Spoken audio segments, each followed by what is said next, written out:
When I first picked up this rock from Wickenburg, honestly, I thought it was a dud. But then I cut it open, and boom, hidden inside, a flash of aquamarine and specks of green malachite. Now we're taking this mystery rock from rough to radiant, flat surface polish, step by step, in just 5 minutes. So let's get this started. But don't forget safety.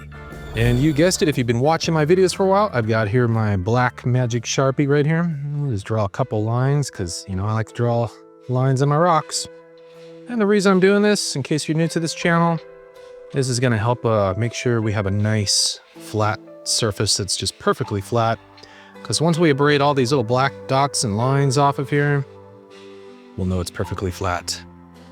That looks pretty good, just like that. We got our water on. Ooh, yikes, that is a little bit too much. We want a lot, but not that much. There we go. Looks good. Let's turn this thing up. I got this at a speed setting of about number 3 on this particular machine. You don't need anything too fast or crazy for it. For this, as usual, we're just going to want to keep this rock rocking all around, or at least moving all around. We can't really rock it because it's a flat surface. Just keep it moving up and down to the sideways. If you leave it in one spot for too long, it's going to cause these grooves and you're just going to have bad time. So definitely make sure you keep it moving around, even rotate it around a bit too if you need to. Here we go.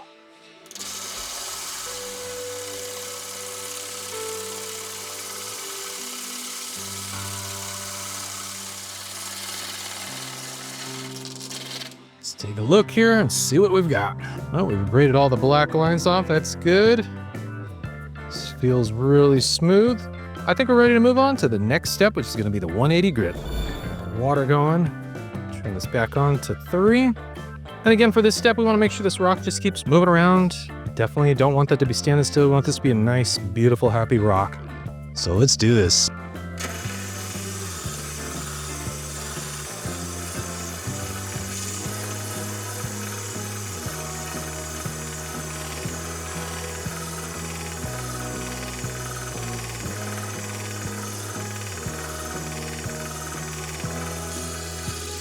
Let's take a look here. Oh, just beautiful, nice and smooth. Let's move on to the next step.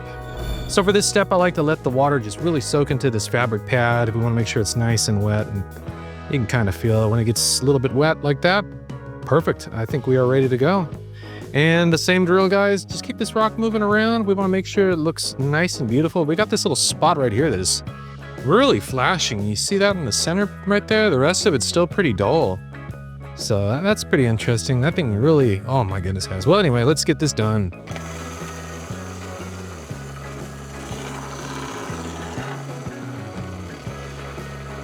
And just keep this guy moving around.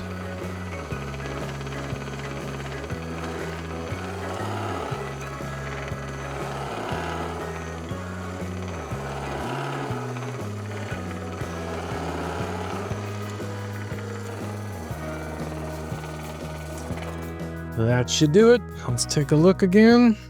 Oh man, look at this. Is this beautiful or what? Oh boy.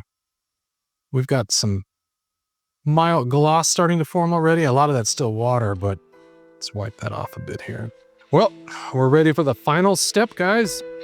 Before I install this felt pad real quick, I wanted to show you guys, I've been asked this question. Is there any padding underneath? And as you can see, this is just a resin disc with the felt pad that's just tacked right onto it. So nothing too crazy. It's just a solid unit under there. For this step, we've got it on almost the lowest speed setting, which is number 2 on this particular machine. You don't need anything too crazy. I've got here a squirt bottle that's filled with distilled water. I highly recommend distilled water for this step. You're going to spritz it on here. You don't want any water that contains calcium. That'll reintroduce a lot of new scratches into all the hard work you put into this, and you want these to be as beautiful as they can possibly be. We're just going to set this down on the pad and let it just kind of float around like a happy little cloud. It's just kind of drifting around there. Hardly any pressure at all. See, I'm only using 2 fingers for this step. Just going to kind of let it glide on. Once this pad begins to dry and it starts to stick, you're going to know that your thing is pretty much done at that point. And I almost forgot to mention, I have this pad laced with aluminum oxide. If you don't have access to aluminum oxide, you could use cerium oxide. I know aluminum oxide can be a little bit tricky to find if you live in Europe. All right, I can feel it starting to grip here. I think we're done. Let's take a look. It's the reveal time, guys. And oh, wow. Look at that beautiful polish. Oh, what a shine. Oh my goodness. Is that awesome or what? Oh, I just love that little malachite in the center there. All right, my friends, I really hope you enjoyed this polishing video. If you did, please be sure to consider hitting that subscribe button and helping this channel grow.